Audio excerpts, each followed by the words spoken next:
from a city that once had a population of 857,000 in 1950.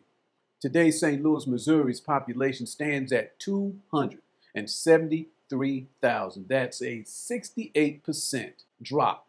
68% of the population gone and going. There are many reasons for this decline, but today I want to focus on the deindustrialization side of this issue, starting with the St. Louis Ordnance plant at 4800 Goodfellow Boulevard in North St. Louis, overlooking Highway 70. Now, construction on this plant began on January the 1st, 1941.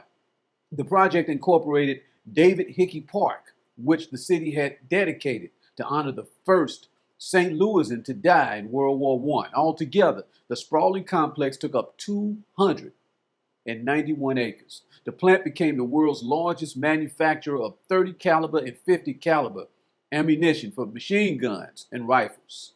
The plant ran 24 hours a day, 7 days a week, employing as many as 35,000 workers, half of them women.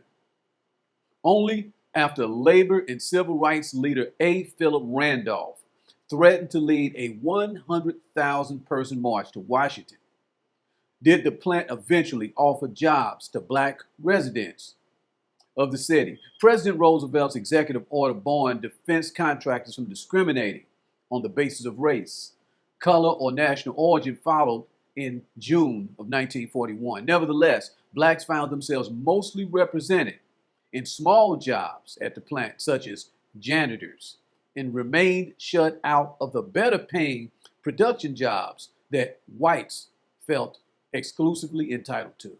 While we're on the subject of racial discrimination, on August the 29th, 1942, between 200 to 500 black people marched 1 mile from Sumner High School to the Carter Carburetor plant at Grand Boulevard and St. Louis Avenue in North St. Louis to protest the mass layoff of 145 African American workers at the plant, which had a government contract worth more than $1 million to make artillery and bomb fuses for the war.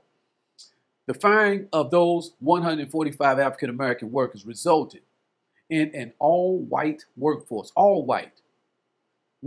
of 3,000.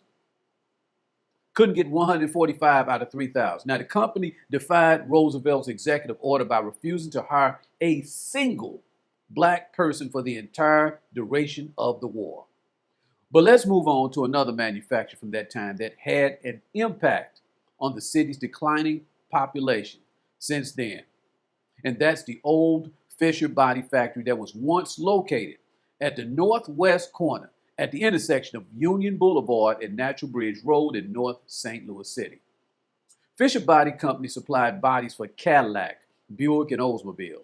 At one point, they were the largest auto body manufacturer in the world. The 3 million square foot building housed 35,000 employees during World War II. But even so, black employment back then was heavily restricted when it came to production jobs. But even so, you can see that there were a lot of jobs that were available, maybe not to all people, right? But there were good paying jobs, justifying the much larger size of the city's population back then. Now, at the turn of the 20th century, St. Louis was a Jim Crow city, meaning that it was mostly segregated, with a few exceptions. Blacks could enter department store elevators with whites and attend theaters with separate seating areas for blacks and whites. There was residential segregation back then. Most blacks lived north of downtown along the riverfront, Chestnut Valley and Mill Creek Valley, near the wharf and railroads where the jobs were.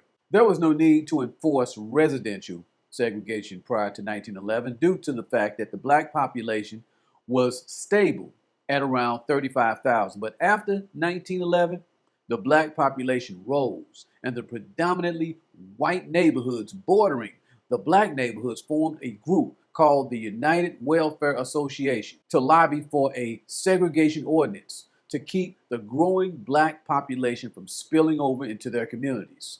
To make a long story short, the majority of St. Louisans went to the polls, white St. Louisans, went to the polls and passed the first initiative-based segregation ordinance in the country by a vote of 52,200 to 17,878.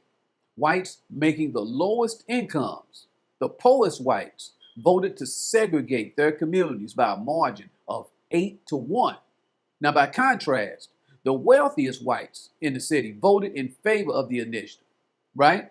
They voted in favor of the initiative also by a margin of 4-1. Okay, now by 1920, there was an inversion in the directions of the city's black and white populations. As the black population continued to steadily rise in the city of St. Louis, the white population peaked and began to fall very slightly at first, becoming almost flat between 1940 and 1950.